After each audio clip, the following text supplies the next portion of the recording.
નમસ્કાર અમારા વાલા પેન્શનર મિત્રો, નિવૃત્ત કર્મચારી મિત્રો, ભાઈઓ તથા બહેનો, સ્વાગત છે આપ સૌનું આપણી આ યુટ્યુબ ચેનલ ભાવેશ મકવાણા ન્યૂઝમાં।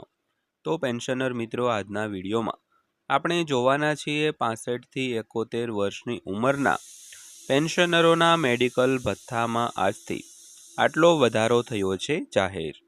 તો પેન્શનર મિત્રો, મેડિકલ ભથ્થામાં કેટલો વધારો જાહેર કરવામાં આવ્યો છે જેની ચર્ચા આજના વિડીયોની અંદર આપણે કરવાના છીએ।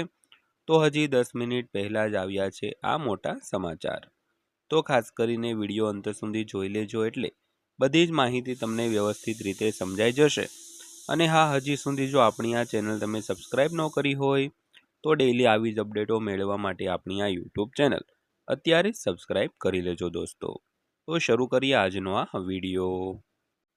તો વાત કરીએ કેન્દ્રીય આરોગ્ય મંત્રાલય દ્વારા જારી કરાયેલા નવા આદેશ મુજબ કેન્દ્ર સરકારના કર્મચારીઓ કે જેઓ કેન્દ્ર સરકાર આરોગ્ય યોજના એટલે કે CGHS અને કેન્દ્રીય સેવાઓ એટલે કે તબીબી હાજરીના નિયમો 1944 હેઠળ તબીબી સુવિધાઓ મેળવવા માટે તેમના માતા પિતા અથવા સસરા પક્ષમાંથી કોઈ એકને આશ્રિત તરીકે પસંદ કરે છે તો તેઓ પછીથી વિકલ્પ બદલવાની મંજૂરી છે તે આપશે નહીં।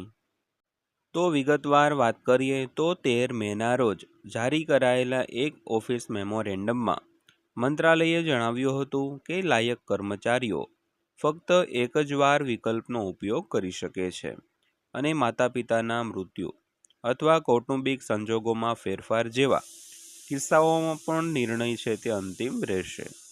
તો આદેશ CGHS અને CSMAના નિયમો 1944 બંને હેઠળ આવરી લેવામાં આવતા લાભાર્થીઓને લાગુ પડે છે।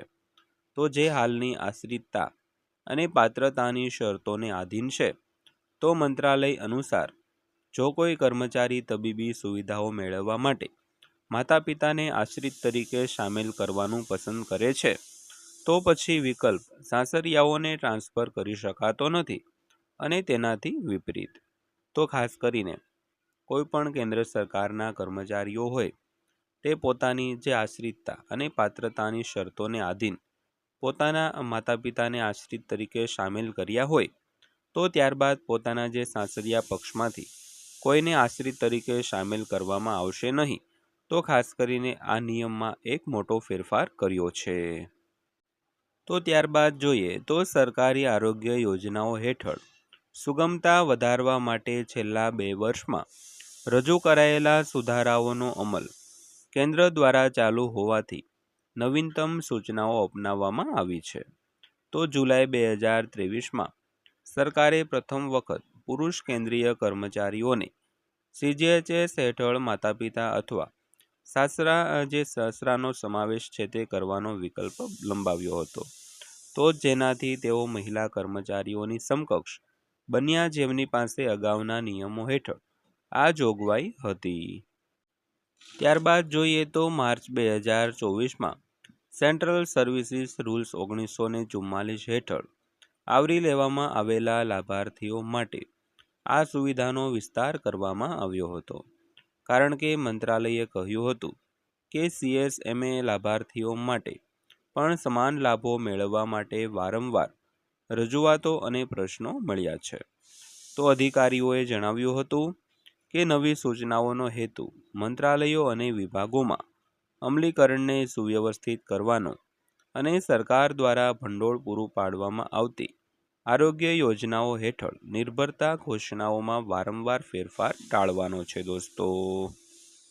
તો ત્યારબાદ વાત કરીએ તો CGHS દેશભરમાં વેલનેસ સેન્ટરો અને પેનલ હોસ્પિટલો દ્વારા લાખો સેવારત અને નિવૃત્ત કેન્દ્ર સરકારના કર્મચારીઓ અને તેમના આશ્રિત પરિવારના સભ્યોને રોકડ રહિત અને વળતર આધારિત આરોગ્ય સંભાળ સુવિધાઓ પૂરી પાડે છે। તો આ યોજના હેઠળ નિર્ધારિત આવક મર્યાદા અને અન્ય પાત્રતા શરતો સાથે નિર્ભરતાના માપદંડો જોડાયેલા છે દોસ્તો। તો દોસ્તો, આ હતી આજની માહિતી જે દરેક પેન્શનરોના મેડિકલ ભથ્થાને લઈને ખૂબ જ અગત્યની હતી। તો માહિતી પસંદ આવી હોય, વિડીયો સારો લાગ્યો હોય તો વિડીયોને એક લાઇક કરજો અને આવા જ વિડીયો રોજે રોજ જોવા માટે આપણી આ ચેનલ સબસ્ક્રાઈબ કરી લેજો। તો તો ફરીવાર પાછા મળીશું એક નવા વિડીયો સાથે, નવી માહિતી સાથે.